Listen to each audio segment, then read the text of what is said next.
सर्वश्रेष्ठ भाग्यवान आत्मा बनने की, सर्वश्रेष्ठ खजानों का मालिक बनने की, सेवा और स्थिति का बैलेंस रखने की, सर्वशक्ति संपन्न आत्मा बनने की, सदा बंधन मुक्त जीवन मुक्त आत्मा बनने की, मुक्ति जीवन मुक्ति के दाता परमपिता परमात्मा की आज की अव्यक्त मुरली से शिक्षाएं। समय है परमात्म कार्य में सहयोगी बनने का। सभी आत्माओं को ये सौभाग्य मिला है और हर कोई ये कार्य कर सकता है। जो इस कार्य में दिल से सहयोगी बनते हैं उन्हें सभी का सहयोग प्राप्त होता है। उनका कोई भी कार्य रुकता नहीं है, बल्कि सफलतापूर्वक सब कार्य होते हैं।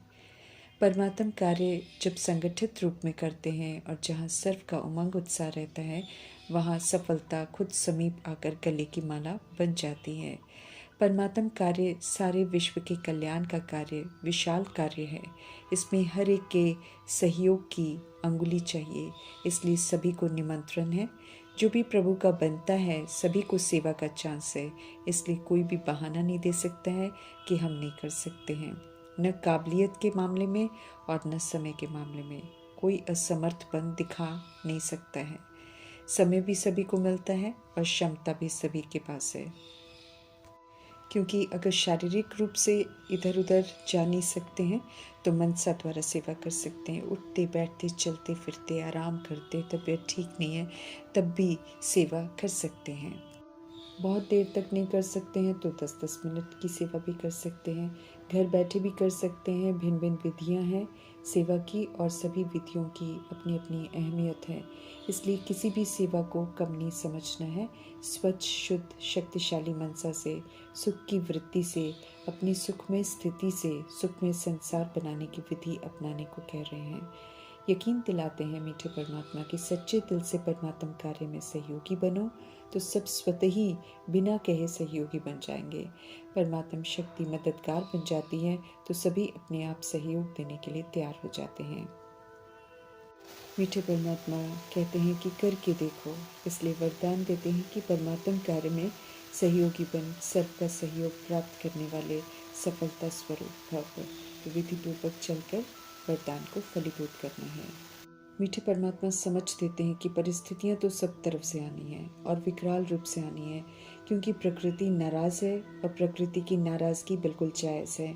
इसलिए नॉलेजफुल होकर प्रकृति पति की सीट पर सेट होकर रहना है, अर्थात प्रभाव मुक्त रहना है। स्वस्थिति में शांत और स्थिर रहना है।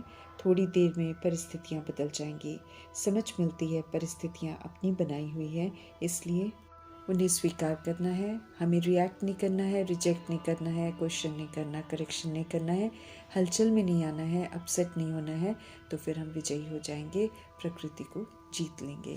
अपसेट होना, हलचल में आना अर्थात नापास होना, अचल रहना, स्थिर रहना अर्थात विजय प्राप्त करना।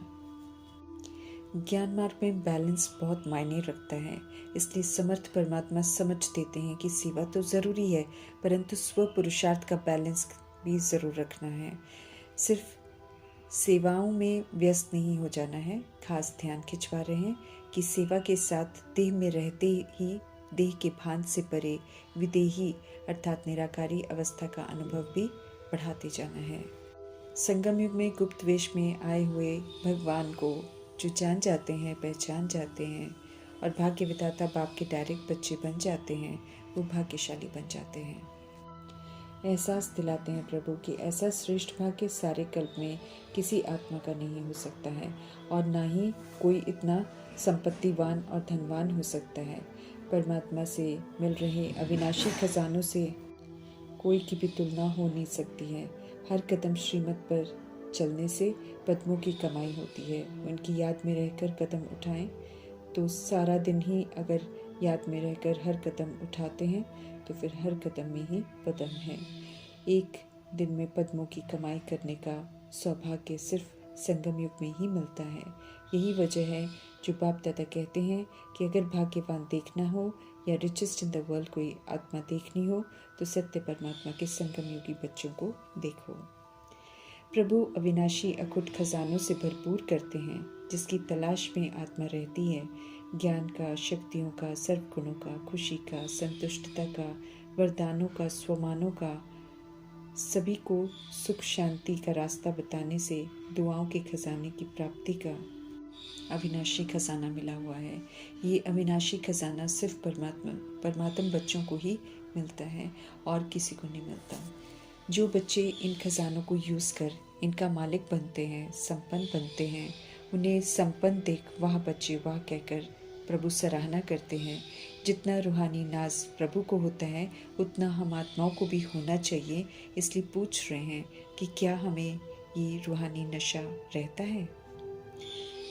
ब्राह्मणों का सब कुछ निराला है, इसलिए ताली भी बजानी है तो एक हाथ की शांति की ठीक है, आवाज़ भी नहीं बजानी है। समय का परिवर्तन तीव्र रफ्तार से हो रहा है, इसलिए समय प्रमाण बच्चों के पुरुषार्थ की रफ्तार को भी प्रभु देखते रहते हैं। पुरुषार्थ में बाप दादा हर बच्चे को जीवन मुक्त स्थिति में सदा देखना चाहते हैं। किसी भी तरह के कर्म के बंधन का कोई खिंचाव ना हो, जो कि ट्रस्टी बन पाठ बजाने से और सभी को प्रभु की अमानत समझने से ही बनता है। ध्यान खिंचवा रहे हैं मीठे परमात्मा की सेवा के दौरान हम सब ये चैलेंज ज़रूर करते हैं लोगों को कि बाप से मुक्ति, जीवन मुक्ति का वर्षा आकर लो। औरों को तो हम सब कहते हैं, लेकिन हम आत्माओं से मीठे परमात्मा पूछ रहे हैं कि क्या मुक्ति का, जीवन मुक्ति का वर्षा हमें मिल गया है या फिर अभी तक नहीं मिला है। समझ दे रहे हैं कि मुक्ति हो या जीवन मुक्ति हो, दोनों ही वर्षे सतयुग में अनुभव नहीं कर सकेंगे तो फिर सचखंड के जीवन मुक्ति के वर्षे के हकदार नहीं बनेंगे। समझ देते हैं कि मुक्ति हो या जीवन मुक्ति हो, दोनों ही वर्षे सतयुग में हम अनुभव नहीं कर सकेंगे। यहाँ का अनुभव, यहाँ के संस्कार वहाँ स्वाभाविक रहेंगे। अभी संगम युग का समय है जब समझ मिलती है मुक्ति, जीवन मुक्ति की। अभी संगम पर ही अनुभव करने हैं और संस्कार बनाने हैं। अभी सत्यता और दिव्यता की सभ्यता का व्यवहार कर जीवन मुक्ति के संस्कार बनाने हैं, और वो भी जीवन में रहते हुए, वो भी तब जब समय नाजुक होगा, परिस्थितियां हैं, समस्याएं हैं, वायुमंडल भी डबल दूषित है। ऐसे में भी ट्रस्टी बन, सेवाधारी बन पाठ बजाना है। ईश्वरीय सभ्यता प्रमाण सर्व तरह के प्रभाव से मुक्त, जीवन में रहते सर्व भिन्न भिन्न बंधनों से मुक्त, एक भी सूक्ष्म बंधन नहीं हो, ऐसे जीवन मुक्त बनना है। और वो भी अभी बनना है। बहुत काल के संस्कार यहाँ ही बनाने हैं। इस प्रति स्पेशल अटेंशन खिंचवा रहे हैं मीठे परमात्मा। चतुराई नहीं करनी है, श्रीमत पर चलकर बंधन मुक्त बन जाए तो अच्छा है, नहीं तो सजाओं के द्वारा बनाया जाएगा। क्योंकि बाप को हर एक ब्राह्मण बच्चे को बंधन मुक्त, जीवन मुक्त बनाना ही है, चाहे कोई चाहे या चाहे नहीं चाहे, बनना तो हमें ही पड़ेगा। ये स्पष्ट कर रहे हैं बाप दादा, पहले से ही स्पष्ट कर रहे हैं कि जीवन मुक्ति की कुर्सी पर बैठने की फाइनल समय प्रमाण बाप दादा सीटी बजाएंगे। तो क्या हम तैयार हैं कुर्सी पर बैठने के लिए? क्या हमने जीवन मुक्त अवस्था अपनी बना ली है? बाप दादा हम आत्माओं से पूछ रहे हैं। पुरुषार्थ की 3 प्रकार की स्टेजेस स्पष्ट कर रहे हैं जो उन्हें बच्चों में नज़र आ रही है, और जो मुख्य स्टेज होनी चाहिए उस पर भी ध्यान खिंचवा रहे हैं। बाप दादा समझ देते हैं कि एक है पुरुषार्थी स्टेज, जिसमें पुरुषार्थी और तीव्र पुरुषार्थी दोनों तरह के बच्चे हैं। दूसरी स्टेज है पुरुषार्थ की प्रारब्ध जीवन मुक्त अवस्था की स्टेज, वो भी कुछ आत्माएं अनुभव कर रही हैं। तीसरी लास्ट स्टेज संपूर्ण स्टेज है, देह में होते भी विदेही अवस्था का अनुभव। हम सब गलत फहमी में न रह जाएं, इसलिए स्पष्ट कर रहे हैं मीठे परमात्मा कि पुरुषार्थ की स्टेज में उन्होंने ज़्यादा बच्चों को देखा। जीवन मुक्त की प्रारब्ध को लेकर स्पष्ट कर रहे हैं कि सेंटर के निमित्त बनना, अच्छा स्पीकर बन जाना, ड्रामा अनुसार अलग अलग विशेष सेवा के निमित्त बनना, ये प्रारब्ध नहीं है, बल्कि ये तो प्रभु से मिली हुई लिफ्ट है आगे बढ़ने के लिए, सभी की दुआएं लेने के लिए। प्रारब्ध तो जीवन मुक्त अवस्था है, कोई भी बंधन ना हो। समझ दे रहे हैं कि बहुत महीन और रॉयल बंधन है जो अपनी अच्छाई की तरह महसूस होते हैं। समझते हैं हम बहुत अच्छे हैं और आगे बढ़ रहे हैं, परंतु बाप दादा ध्यान खिंचवा रहे हैं कि वो जीवन बंध के धागे हैं और मेजॉरिटी में हैं। स्पष्ट कर रहे हैं कि जीवन मुक्त बहुत बहुत थोड़े देखे हैं। सेकंड स्टेज तक भी अभी बहुत कम आत्माएं हैं जो पहुंची हैं।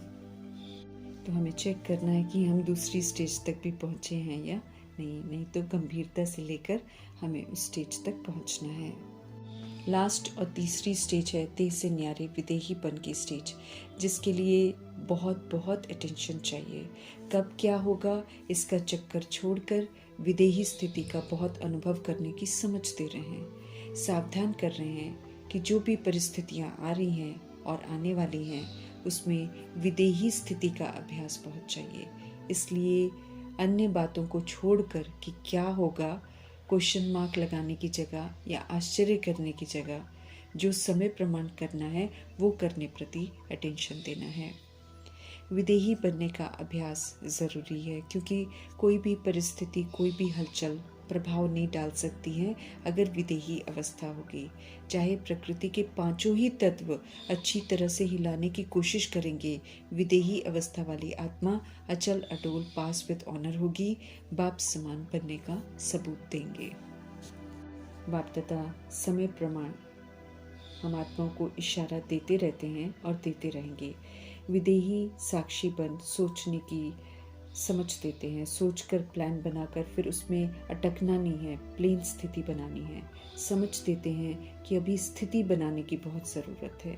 विदेही स्थिति परिस्थिति को बहुत सहज पार कर लेगी, हम सभी को पार करनी पड़ेगी। इसलिए शुभ चिंतक परमपिता परमात्मा पहले से ही तैयारी करवा रहे हैं। लास्ट समय के बारे नहीं सोचकर प्रभु कहते हैं लास्ट स्थिति का सोचने का अटेंशन रखो। सेवा और स्थिति का बैलेंस बना रहे, इस प्रति ध्यान देना है। सेवा तो प्रभु करा रहे हैं इसलिए सहज होती है, लेकिन स्थिति बनाने की मेहनत करनी है। बैलेंस रखकर ब्लेसिंग्स लेते जाना है। दुआओं का खाता जमा करना भी बहुत ज़रूरी है। इतना संपन्न बनना है दुआओं से, खुद को दुआओं से इतना संपन्न बनाना है जो द्वापर से जड़ चित्रों से सभी को दुआएं मिलती रहें। क्या होगा फिक्र नहीं करनी है, प्रभु की श्रीमत प्रमाण चलने का अटेंशन रखना है। बाकी प्रभु कहते हैं कि ब्राह्मण आत्माओं के लिए तो सब कुछ अच्छा ही होना है, लेकिन जो बैलेंस रखेंगे उनके लिए फिर सदा ही अच्छा होना है। तो बैलेंस रखने की तरफ हमें विशेष अटेंशन देना है। क्वेश्चन और आश्चर्य मार्क लगाने से स्थिति हमारी नीचे ऊपर होती है, इसलिए प्रभु कहते हैं क्वेश्चन मार्क और आश्चर्य मार्क को तो बिल्कुल फिनिश कर दो। देखेंगे सोचेंगे नहीं, प्रभु कहते जो करना है अभी ही करना है, ये दृढ़ संकल्प करो और उसे पूरा करो। ऐसे हमारे शुभ चिंतक परमपिता परमात्मा का धन्यवाद करते हुए ओम